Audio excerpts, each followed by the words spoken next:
Assalamu alaikum Uyghur TV kanalımızdan hürmetli görünmenler. Bugün 2019 yıl 25 Mart Düşenbe. Bugün İstanbul Türkiye'deki Uyghur TV'ye ziyaretçimiz geldi. Sonundakta sizlerle birlikte bu ziyaretçimizin tutunup çıkaydı.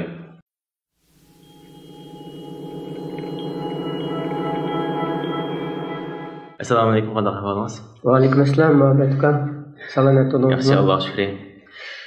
Efendim, o'zingizdagi ekranda ko'rganlarimizga qisqacha bir tunitib o'tgan bo'lsangiz.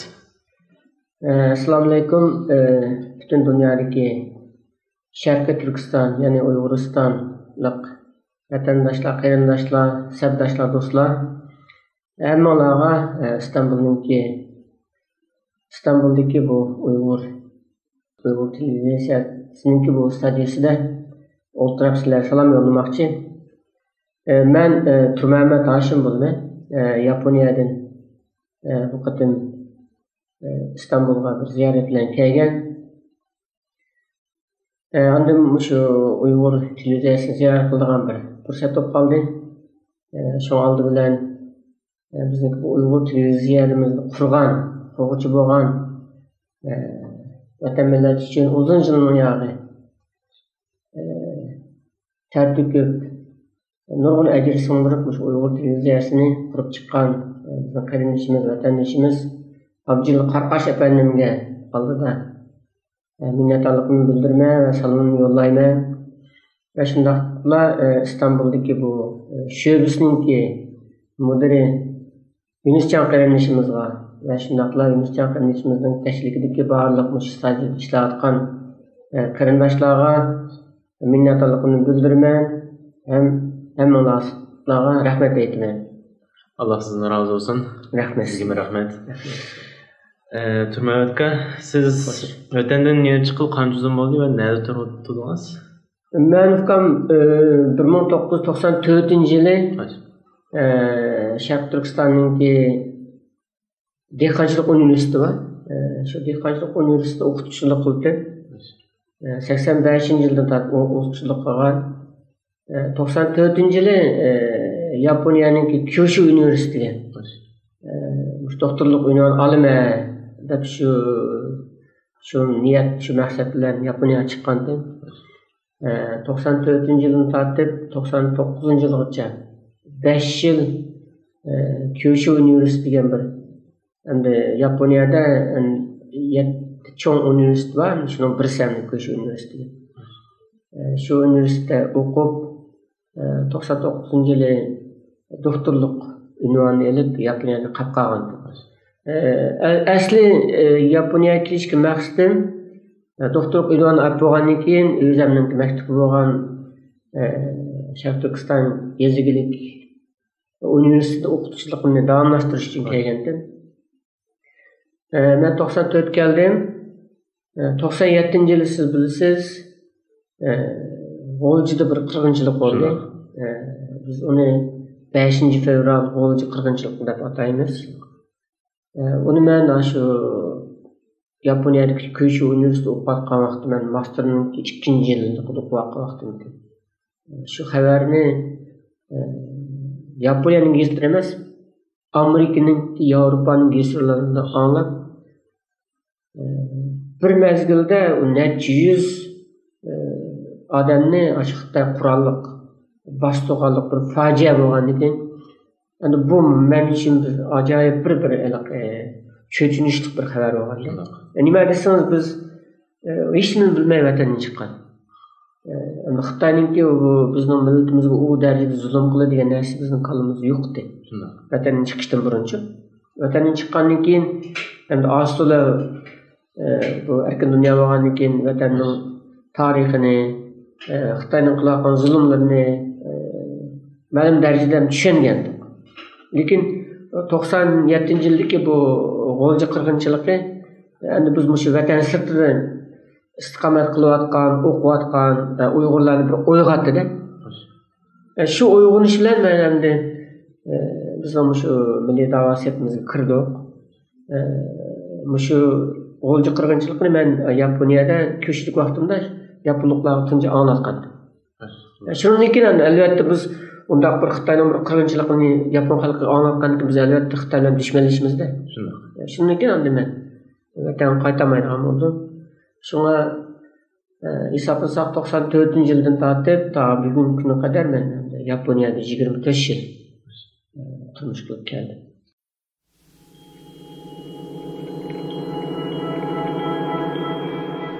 Siz bu 24 yil Yaponiyada yashab kelibsiz. Bu jarayonda vatan uchun, millatimiz uchun edib bo'lgan xizmatlaringizni ko'rganlarimiz bilan bir o'rtoqlashib bergan bo'lsangiz. Endi Yaponiya bo'lsa, hammamizga bilimiz bu endi dunyoda cho'ng davlatlarning biri.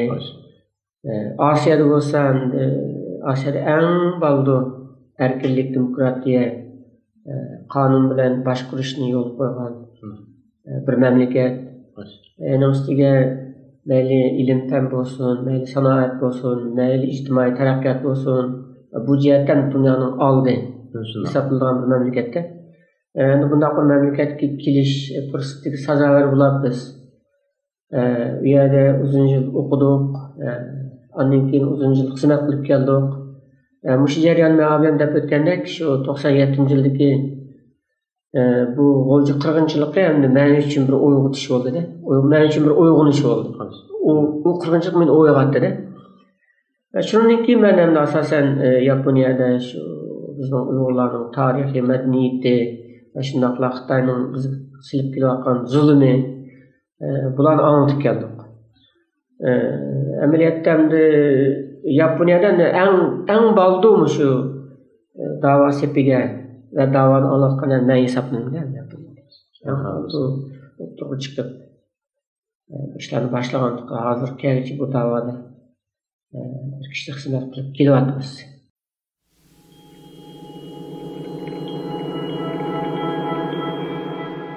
Undaqda bu Yaponiyadagi Yapon davlati va Yaponiyadagi millatlar hozir bu Sharq Turkistonda kamplar masalasi butun dunyoga bo'linyotdi. Bu to'g'riliq nimalarni o'ylaydi va ko'z qarashlari qanday? Endi Yaponiyadagi bu Uyg'urlarning davosini tunji qatim boshlab bergan bizniki hurmatli Rabiya Qodir xonim bo'ldi. 2009-yili Rabiya Qodir xonim tunji qatim Yaponiyaga kelib, Yaponiya ziyoratida 10 shaharni ziyorat qilib shu vaqtida Uyg'urlarning ahvoli, tarixi ve Xitoyning zulmlarini anlatgan. Ondan keyin nurg'un qatim biz Rabiya Qodir xonim Yaponiyaga taklif qilib, nurg'un qatim konferensiyalar bo'ldi. Rabiya Qodir xonimdan boshqa va shu vaqtdagi dunyo Uyg'ur qurultiyining ma'mur raisi Setim Turk efendi ve başka dünya qurultiyining shu vaqtdagi rahbarlarini biz ko'p qatim Yaponiyaga taklif qilib, ularni nurg'un xizmatlarni qildi. Yaponiyada yashab yurgan Uyg'urlar jumladan men shaxsan o'zim ham Yaponiyada nurg'un xizmatlarni qildik. Endi hozir ham Yapon hukumati bo'lsin, yo parlamenti bo'lsin, yo xalq bo'lsin, Uyg'urlarning qanday bir zulmchilik qilganligini yaxshi biladi. Bizniki Yaponiya parlamentida Uyg'ur do'stlik komiteti var, do'stlik gruppasi var. Uningda o'sha hozir AB hokimiyatiniki g'olliq ministrlari ve parlamentdagi g'olliq a'zolar uningga a'zolab kirgan. Andan bizning Yaponiya hukumati bilan bu aloqamiz bor. Tashqi ishlar ministrligi deymiz. Başka ministrlar bilan aloqamiz bor. Endi Yaponiyada lekin ham Yaponiya davlati bo'lsa, bizniki bu Uyg'ur davorimizga hozir qadar Amerikadagi yoki Yevropadagi bir keskin bir ifoda bildirgani yo'q. Nima desangiz, Yaponiya ehtiyotchan bir mamlakat. Bu mamlakat endi o'zininki shu hozirgi vaziyati, ichki tashqi ahvoli va shundoqla Xitoy bo'lgan tashqi siyosatiga asosan Xitoyniki Uyg'urlar ustidan ilib berayotgan hozirgi navbatdagi irqiy qirg'inchilikqa nisbatan Amerika'daki yoki Yevropadagi bir inkas qaytarib bo'lamidi Yaponiya hukumati. Lekin parlamentdan ham ba'zi bir parlament a'zolari bunga keskin bir ifoda bildirib keldi. Endi biz bir mamlakatni desak, unda har xil siyosiy partiyalar bo'ldi, siyosiy guruhlar bo'ldi. Parlamentning ishida o'qitish partiya deymiz, hokimiyat partiyasi deymiz, undaq bo'ladi. Endi Yaponiyada o'qitish partiyalar endi bizning bu ishlarimizni qattiq qiziqmaydi. Chunki Yaponiyadagi o'qitish partiyalar bilan Yevropadagi, Amerikadagi o'qitish partiyalar o'xshamaydi. Yaponiyadagi o'qitish partiyalar ko'pincha xitoyparastlar. Endi bu hokimiyat tutayotgan Erkin Demokratlar partiyasi bu xitoyparast partiya emas bu. Xitoy bilan do'stlik munosabatni yaxshilaymiz deydi, lekin u bir diplomatik narsada. Ko'ngilning eng cho'nqi yerida u Xitoyni yaxshi ko'rmaydi ular. Unda bo'lganlikdan bizningki davarimizni endi ular ochiq oshkoralik sahnaga chiqib qo'limizni bizni ishki jihatdan qo'llab Yaponiya hukumati shundoq. Shunga masalan Rabiya Qodirxon bilan kelsa, hech zamon Rabiya Qodirxonning vizasida masala chiqqan vaqt yo'q. Rabiya Qodirxonim har qanday vaqtda Yaponiyaga bormay desa, har qanday vaqtda Yaponiyaga kelalaydi. Bizning Seyitun Turk apandim deymiz. Boshqa rahbarlarimiz ham o'xshash Yaponiyaga hech qanday to'solg'isiz berib kelalaydi. Davarimizni erkin anglata olamiz. Yaponiyada tashkilotlarimiz bor. Bizning tashkilotlarimiz Yaponiyadagi har qanday faoliyatni erkin qilamiz. Hech qanday to'solg'i yo'q Yaponiyada. Ham xalqimizni qo'llaydi. Hukumat bizni ochiq oshkor qo'llab ketmasmi, bizni to'smaydi. Erkinlik bor. Shunaq bir saviyada biz ham Yaponiyada davarimizni ma'lum bir darajada anglitib keldik. Endi xalqimiz eng rozi bo'lmaydigan yeri nima uchun Yaponiya Amerikaga o'xshash, Yevropaga o'xshash Xitoyni ayblamaydi deydigan fikrlar bor. Buningga endi biz albatta Yaponiya hukumatiga biz o'zimizningki ma'lum darajada ma'lum bir yo'llar orqali o'zimizning talablarni qo'ya olamiz ularga. Ularni deydi biz sirtqi jihatda biz bunday qildik demasakmi, biz har zaman Xitoy bilan shu Uyg'ur masalasi to'g'riliq ular bilan dialog qilyapmiz, suhbatlashyapmiz. Uyg'urlarning haq-huquqini, bo'lib inson haqlarini ular qaytarib berish kerak. Xitoy o'zining avtonomiya qonunini ijro qilish kerak degan talablarimizni qo'yapmiz deydi. Ular shuni qilyapti. Chunki biz Yaponiya tashqi ishlar ministrligi bilan bevosita aloqamiz bor-ku. Ular davomli bizga daftarda biz mana ishlarni qildik. Xitoyning konkret demasimi biz Xitoy bilan palonchi bir suhbatimizda ularga bunday yo'llarni bunday bir suhbatlarni qilib, ularga bunday talablarni qo'ydik deb biz deydi. Endi biz ularni e'lon qilaylik desak, ular buni e'lon qilmasanglar, bu shu bizning aramizdan qolsa deydi. Shu biz endi ularning bu orzusiga hurmat qilib, uni e'lon qilmaymiz. Men mayadamni bugun alaydi buni. Stadion kelgandan keyin siz ham so'ragandan keyin meni e'lon qilyapman buni. To'g'ri ishni.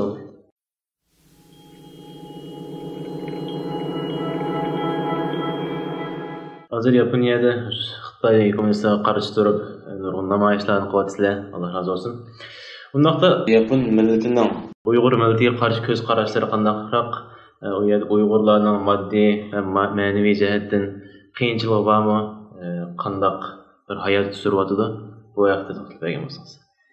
Endi Yaponiya bir erkin, demokratik va qonun sistemasiga mukammal bir mamlakat. Bu yerda qonunning ishida bo'lsa, siz har qanday ishni erkin qila olasiz. Mayli siz siyosiy partiya quring, siyosiy tashkilot quring, namoyish o'tkazing, yoki konferens oching, hech qanday ishingizga hech qanday to'sqinlik bo'lmaydi. Shunga Yaponiyadagi Uyg'urlar erkin yashaymiz. O'zimizning hech qanday to'sqinliksiz dadil agar bir ish qilamiz desak, har qanday ishni qilib keta olamiz. Shunday bo'lganlik uchun Yaponiyadagi bu tashkilotlarimizmi davomli namoyishlar o'tkazib turamiz, konferensiyalar o'tkazamiz. Yoki Uyg'ur jamoati o'zi erkin holda har xil madaniy faoliyatlar, diniy faoliyatlarni olib boramiz. Diniy faoliyat jihatda masalan Tokyo jamisida bir cho'ng masjid bor, jami bor. Bizning Uyg'urlarimiz ham ko'pincha jamoat shu masjidda faoliyat qiladi. U masjidmi bo'lib Uyg'urlarga alohida muomala qilib, o'zining yig'in zollari deymiz, har xil yaxshiliklarni qilib kelyapti. Men shu stadiyada turib, shu Tokyo jamisiga haqiqatan chin ko'ngildan rahmat aytaman ularga. Burungi imomi va hozir yangi kelgan imomlarga ularni Uyg'urlarni alohida biladi. Qo'ldan kelgan yordam qilib kelyapti. Shu xuddi shu Turkiyadagi Uyg'urlarga Türk hukumati, Turkiya xalqi qanday g'amxo'rlik qilsa, shu Tokyodagi Tokyo jamiyati ham Turkiyaning diniy ishlar nimasi boshqalar ekan, nazorati boshqalar ekan. Ular bilan obdan bizga g'amxo'rlik qilib kelyapti. Qanday nimani jamoat so'radingiz, Uyg'ur jamoati? Yaponiyada mening anglashimcha 2000 dan ortiq Uyg'ur Sharq Turkistonlik ibodat anladim. Endi uning asosiy qismi shu Tokyoni markaz qilgan Kanto area deb turamiz. Sharq Kanto degan narsa endi bu shu Tokyoni markaz qilgan shunaqa bir chambarchas rayonni biz Kanto deb qo'ydik. Shu rayonga joylashgan ko'pincha Uyg'urlar. Endi Uyg'urlarimizning ichida oliy maktab professorlari bor. Har qaysi cho'ng shirkatlarning injenerlari bor. Ondan boshqa bir shirkatlarda ishlayotgan ishchi xizmatchilar bor. Hukumat organlari ishlaydigan Uyg'urlar bor. Ondan keyin ko'p sonliklarimiz o'quvchi bolalar. Oldin doktorlik o'qiyotganlar, keyin universitetda, til maktablarida o'qiyotgan Uyg'urlarimiz bor. Endi bular ham cho'ng bir masala yo'q. Chunki Yaponiya hukumati, Yaponiya jamiyati endi Uyg'urlarga favqulodda qaraydi endi. Bo'libmi shu 2016-yilniki Xitoyniki erkak qirg'inchiligi yo'lga qo'yilib, millionlarcha Uyg'urlar bu kamp nimalarga lagerlarga sulinib ketgandan keyin bu dunyoviy xarakterli bu to'nilib ketdi-ku. Bundan bo'lgandan keyin Yapon xalqining esdashliqlari kuchli Uyg'urlar bo'lgan. Shunda Uyg'urlarning ishi Yaponiyada hech qanday bir qiyinchilikqa uchragan emas. Har qanday vaqtda osonlik bor. Ondan keyin Yaponiyada ish topishmi ta'sir emas, Turkiyadagidan oson. Nima uchun desangiz, Yaponiyada bu emgak kuchi yetishmaslik ahvoli bor. Har qanday bir odam agar ish qilmoqchi bo'lgan bo'lsangiz, qonunliq bo'lsa ish qila olasiz yani. Shunga bu yil 4-dan boshlab Yaponiya qonunni o'zgartirdi. Chet elliklarga viza berish qonunini o'zgartirib, hozir chet eldan bevosita emgak kuchi qabul qilingan qonun chiqadi. Chunki Yaponiya emgak kuchi yetishmaydi. Sen bu to'g'riliqmi? Biz maqsadda Yaponiyaga kelib, biz Uyg'ur qarindoshlardan Yaponiyadagi bu shirkatlarga emgak kuchini tunishtirish to'g'riliq bir imkoniyati bormi deb izlanyapman men shaxsan. Endi Yaponiyaga berib ishlash uchun yoki o'qish uchun bir shart bor. Nima shart desangiz, yapon tilini o'rganish kerak. Nurg'un qarindoshlar menga qayta yozyapti, aka bizni yapon akasingiz Turkiyada qiynalib ketdik deb. Albatta men ularga yordam qilgim bor. Albatta. Chunki ular haqiqatan Turkiyada qiynalgan qarindoshlarimiz chiqqan. Lekin siz bir og'iz yaponchani bilmay turib, Yaponiyaga borgandan keyin hech ish qila olmaysiz. Siz yaponlik xo'jayinning qo'lida ishlaysiz-da vaqtida. Shunday bo'ldi. Biz ham sizni olib berib biz boqolmaymiz. Çünkü bizning qo'limizda unda ish boqadigan ish kelmaydi. Bizning iqtisodimiz bunda yo'q. Siz borasiz, dam olib bir shirkatga o'rinlashsiz, shu yerda o'zingiz boqmasangiz bo'lmaydi. Çünkü Yaponiya bir qimmatchilikda, ama Turkiyaga o'xshamaydi.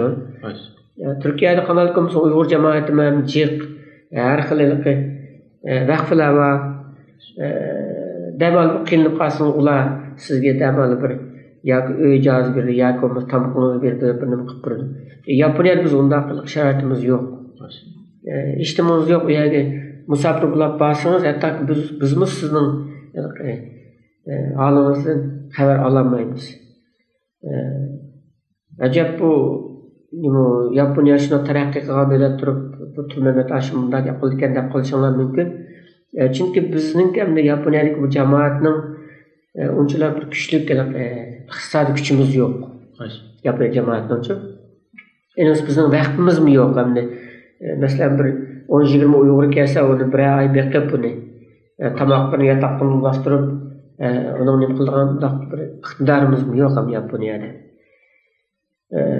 Endi bundan keyin masalan Uyg'urlarimiz texnik ko'p berib Yaponiyaga, endi Ashaga mush Uyg'urlarimiz iyilik tiklab bir 5-10 yildan keyin nima qilsa, ehtimol bizning Turkiyadagi Uyg'urlarimizning sharoiti Yaponiyada shakllanishi mumkin.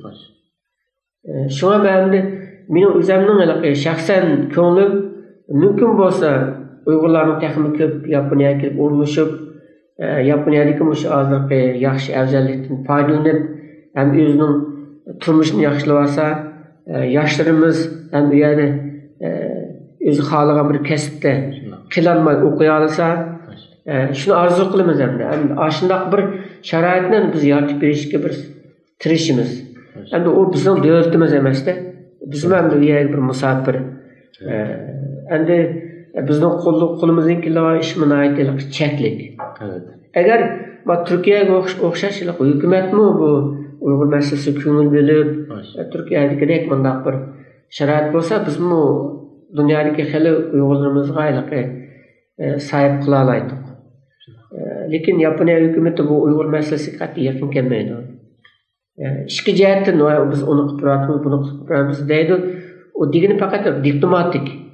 Xitoyga diplomatik jihatda ba'zi bir talablarni qo'yishda ular xizmat qilyapti.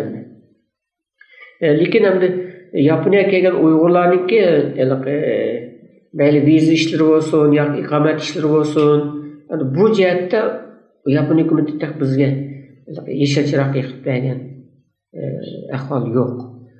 Shundan shu Uyg'ur televiziyasining Yaponiyadagi qatnashlarimga demoqchi bo'lganim, biz hamda Yaponiyadagi Uyg'urlar haqiqatan Turkiyadagi qilingan Uyg'urlarimizga yordam qilish niyatimiz bor.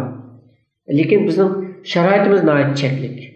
Shuni to'g'ri tushunsanlar, biz albatta Yaponiya tarafga xizmat ishlayapmiz. Endi mumkin bo'lsa shu qonuniy yo'l orqali shu Yaponiyalik shirkatlarga bizning Turkiyadagi qarindoshlarimizni tunishtirish, ashaga xizmat o'rlashtirish jihatda biz tirishchilik ko'rsatamiz. Lekin biz bu yerda biz necha yuz Uyg'urga mandaq ish qilib turamiz yoki undaq sharoit yaratib turamiz degan va'dani berolmaymiz. Chunki bir odamning bir ishni qilish nihoyat cho'ng bir jarayon ketadi uchun.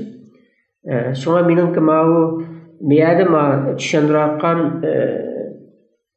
narsani to'g'ri tushunishinglarni va qonuniy yo'lda Yaponiyaga berib bir kishida xizmat qilishni yoki o'qishni yo'lini tepishni biz bilan birga olib men orzu qilmay umid qilaman.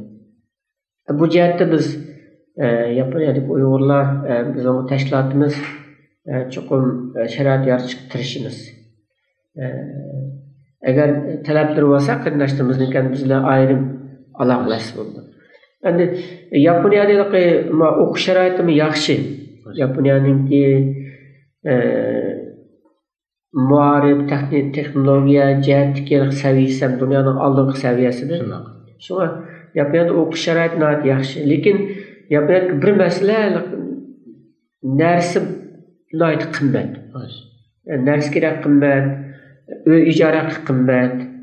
tamak pulu o bu kıymet kilidi. Annikin üniversiteler hem mesela pul elip okudu.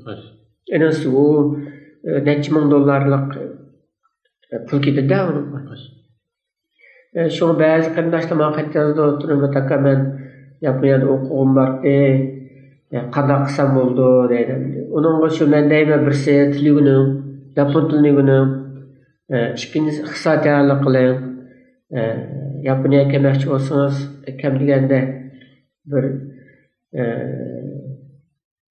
necha ming dollar, 7-8 ming dollar elib kelmasa bo'lmaydi Yaponiyaga. 1000 dollar yanchiqqa silib yerga bassa shu bir hafta ara yetadi uncha. Qimmatchilik deyman bundaq. Şuna endi mümkün bo'lsa biz Yaponiya hükümeti masalan Ma'rif ministerligi alayda mush Uyg'urlardan masalan yiliga 100 o'quvchi qabul qilamiz yoki 200 o'quvchi qabul qilamiz. Bularning tamog'ini, yotiqini, kiyim-kechigini hamma xarajatini biz ko'taramiz degan ashunaq bir nima belgilama basiti vaqtida biz andan Turkiyadagi tashkilotlarimiz orqali ashunaq o'quvchilarni tanlab Yaponiyaga apırıp okusak buladı. Lekin hozirda Yaponiya hükümeti undaq bir daraja kemmini.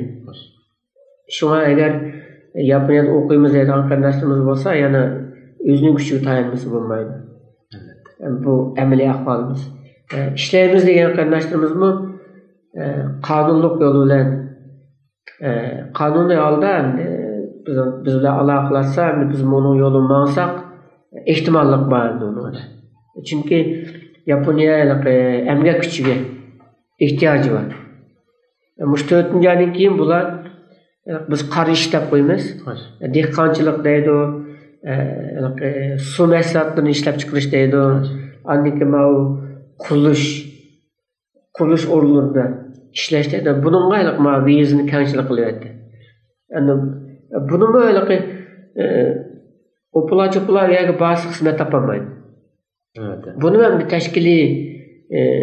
teşkili Yapon şirketlerle sözleşip falan şirketke maçadap gerekke desem şu şirket mesela şirket A'ga 4 adam gerekken desem şu 4 adamını biz Japonya'dan, Türkiye'den onu yollarına kabul kısak buludu.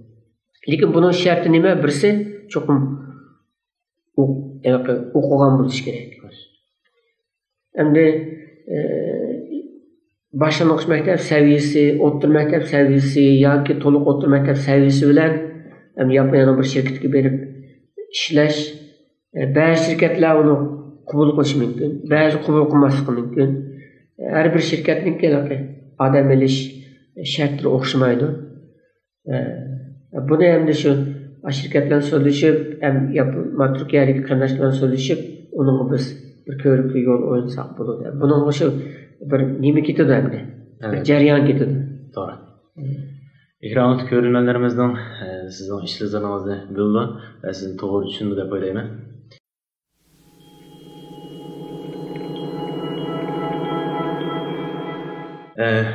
Aka hozir Yaponiyaga berib o'qish va ishlash viza to'g'riliq so'z ochilib qoldi.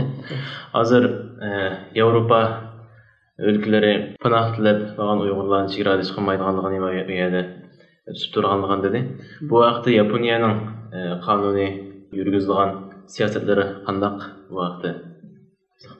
Endi dunyoning hamma davlatlarida endi qonunsiz chiqib kirishni cheklaydicha. Xo'sh.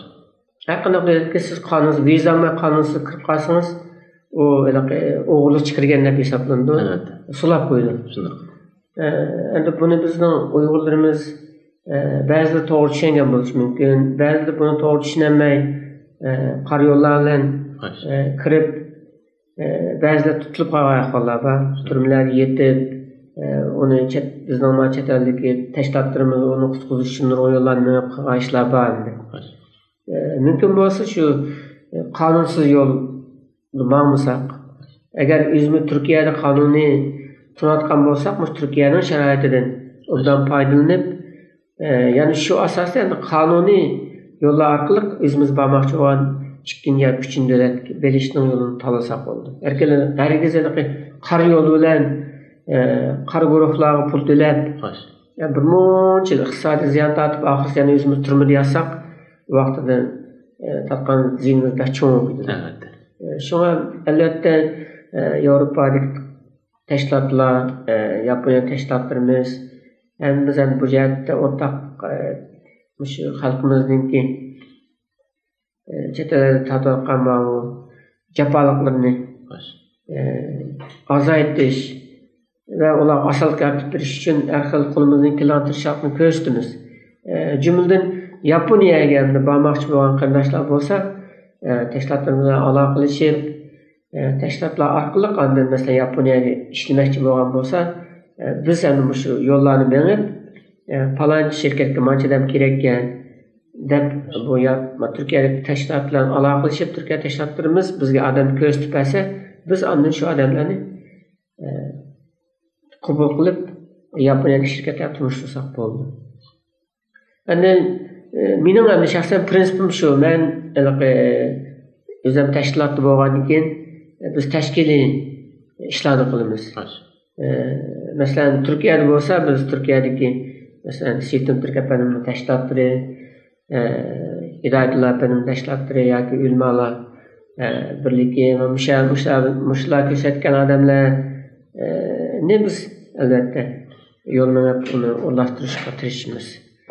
O'zimiz bilmaydigan odamlarni yoki bo'lmasa oq ko'rinishi aniq bo'lmagan odamlarni biz albatta yordam qilolmaymiz. Buni to'g'ri tushunish kerak. Albatta. Shu ma'noyiligi ba'zi qarindoshlarimiz aloqalab keladi endi. Men ko'pincha bularni aniqlayman. Masalan, Setim Turkiya fanimdan yoki bizning boshqa tashkilotlarimizdan falonchi bilan aloqalashganda bu odamni siz bilamsiz, bu nima odam deb aniqlab, ular mana bir destek bersa, men xotirjaman ular ma'nolayman. O'zim bilmagan odamlarni men endi bevositalik bilan aloqalashib kelsa men ta'sir tushadi. Chunki men bilmayman odamni qanday odam ekanligini. Chunki bizning bu jamiyatimiz murakkab qarang. Har xil odamlar bor. Shunga uni oq ko'rinishni, bu zot qanday odam, da'vo qatnashadigan odammi yoki umrda bir qator namoyish qatnashmay voy turmam deb menga yordam qilsangiz desa, men unday yordam qilolmayman-da.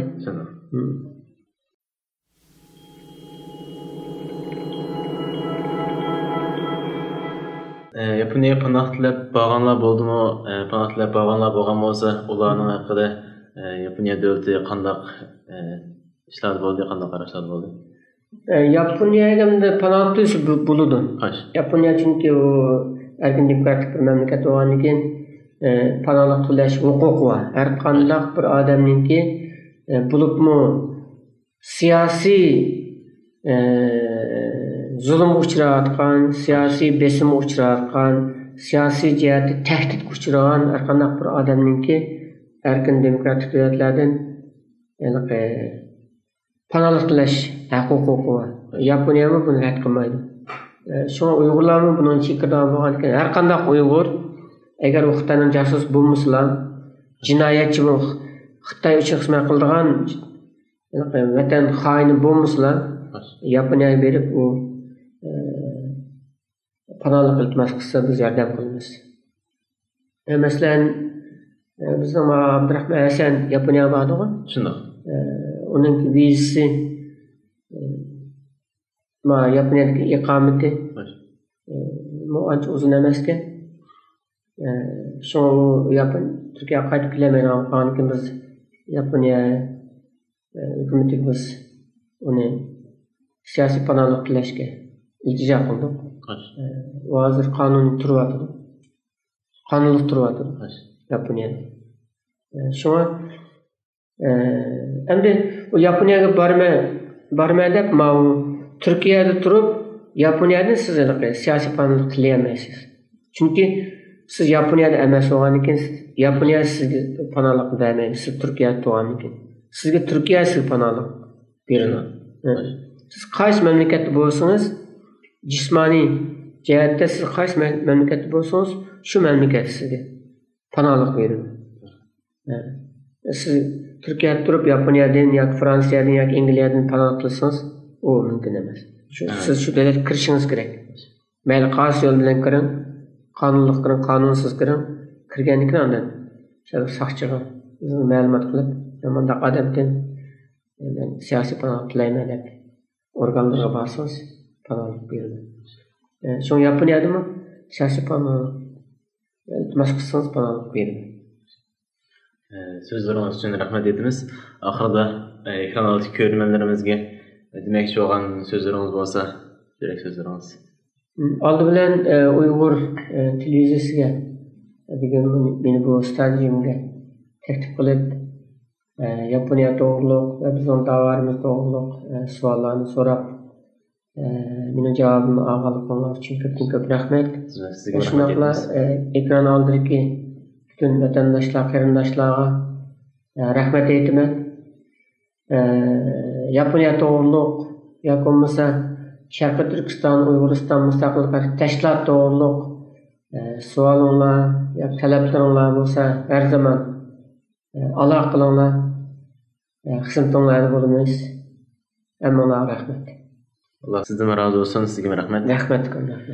Shunda hurmatli ko'rganlar, bugungi suhbatimiz bu yerda oxirlashdi. Kelar qatimki suhbatimizgacha omon bo'linglar. Men Muhammad Amin. Allohga emanet.